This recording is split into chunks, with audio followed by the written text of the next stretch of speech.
work. The expert witness can't just say, well, the computer told me so. They've got to be clear on how it got the data so that a jury who's listening to this will know, yeah, that makes sense. The data was there, and this provided the data, and therefore we can trust it. The value of mobile device forensics is like, it cannot be understated. I mean, think about yourself. How often have you been checking your cell phone? As far as I know, even while you're watching this video, you might have been bored and checked your cell phone, right? Anyway, so if we can just have a record of every time you checked your cell phone what you did, we can pretty much reconstruct your life.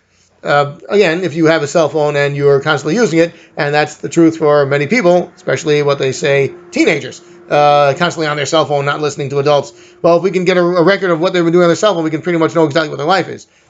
It's not only what they were doing and when they were using it, but when they weren't using it. If they're using it all the time except for 2 hours, what was going on with them during those 2 hours? Were they at the crime scene? Were they, or something else? Did someone steal it? Whatever. Again, a lot of information is gotten from what's on the cell phone as well as what's not on the cell phone. Here's some information that's found. A lot of this is very similar to computer forensics, but some instant messages to other people. Meet me over there to rob the guy or something like that, or emails that might be saved on it. Very often are. Pictures of criminal activity. Yeah, your cell phone. It's very easy to take a picture of yourself. That's the classic selfie. And when they're doing their crime, they're proud of themselves and they take selfies of it. After all, it's really interesting, and they want to show people. Yeah, it is stupid, but again, these are criminals. We're not going to assume these people are actually very smart and able to take care of themselves, legitimately. So they take videos of themselves doing the crime because they're very, very happy with that. They're proud of it. Again, never mind the mentality, but this is very common, by the way. People who have been suspects, we take their cell phone and the evidence is just right there on their cell phone. The videos of their crime, they're bragging to their friends and then throwing up money in the air that they just stole. This stuff is a lot more common than you might think. Finding evidence of crimes on the person's own cell phone. Also, they have contact lists. So maybe there are other people that were involved in this crime. There are contact lists on mobile devices, calendars and appointments. Maybe they say, make sure to meet the person over there, and we know that person was a criminal or for whatever reason. So again, that shows we have this appointment. We know this guy was likely meeting the other criminal and maybe to do criminal activity. We get more information that way. There's also an internet history of incriminating websites. If they're constantly on websites about how to rob a bank or how to steal cars, how to break into cars. Again, we can see a lot of where their interests are and therefore get more evidence as to crimes they may have committed. There's, again, and those, by the way, were intentional records. The GPS location history might be intentional, might not be. Some people want to know where they want to have a GPS record of where they've been. Maybe at all times. Maybe they're afraid they're going to get lost, or who knows. They just want to. They want a record, kind of like where was I? All those days. How much did I walk? Where was I a month ago? I'd like to know. I'd like to know what I've been doing and how active I was then. People, do want to know these things, so they may actually tell their cell phone to keep this location history there. And if we have that, and the person did crimes, we might know where this will put him at a certain, let's say, crime scene, or they might show where the person was. We might realize, hey, that's in the middle of 10 miles out of town, in the middle of nowhere. Why was this person there? Maybe they're bearing evidence there.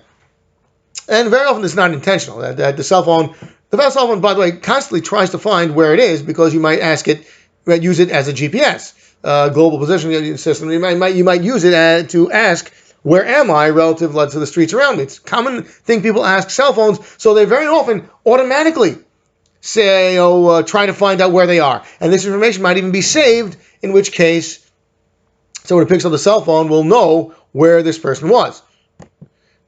Cell phones, even if you don't want them to, this is what they pretty much always do. They have a record of when the internet was used, when the calls were made, and when the texts were done. And the call log, it can come from out of this, including the people who were contacted. So again, we have the criminal. We might need to know about any people, any partners in crime. And with this call log, we have people to suspect. And also locations through time available due to the embedded GPS. Modern phones have an embedded global GPS for global positioning system, in case you don't know. Pretty much everyone does. But anyway, global positioning system, it uses satellites to identify the location of whoever has this mobile device. That's what it is.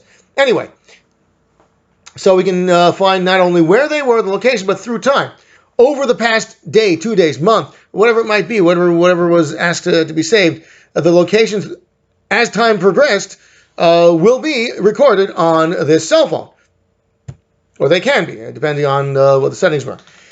Without people even saying so, the phone will always always make a note of when the radio was on, or if airplane mode was engaged, meaning when the radio was off, or it was like, when you're on an airplane, they tell you to shut off your cell phone, so they tell you to remove any Wi-Fi connection or communication. So it's called airplane mode when you turn that off. So it knows when it's off, when it's on.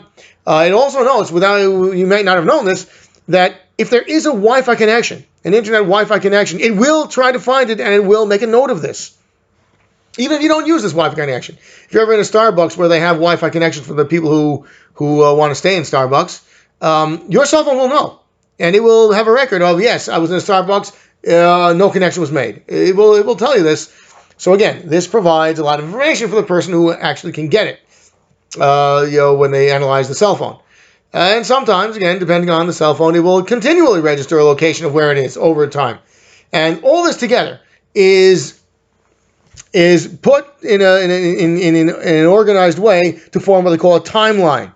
Person was here at this time. Person was there at the next time. That's the timeline. This is actually one of the most important things, and it is actually the main activity of people who get these cell phones, because they are with the criminal or the suspect. They will tell you what the suspect was doing over time. So if we can build this timeline, we will know everything we need to know about the suspect. The location and probably the activities on the phone where they were will paint a very precise picture, because it's got a clock. I mean, it tells you exactly what where the person was at a very specific time. I mean, you can have a witness that says, but the witness might not know.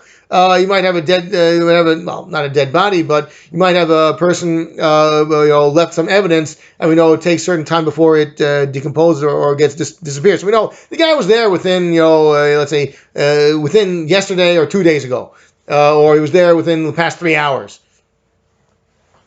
So this is physical evidence. But if you have information of the times and locations from a cell phone, that's exact. That's very exact, because cell phones, they have clocks. We can know what's been going on before the crime, during the crime, and after the crime. All this is valuable for either incriminating a suspect, or maybe the person's innocent and they can show he was nowhere near the crime location. So again, it's very valuable forensic evidence that you get from a cell phone, specifically a cell phone. Together, what we do is when we get a cell phone, we put things together. We put the information that we get from the physical evidence from whatever it is, the hairs, the DNA, whatever else. We put that together.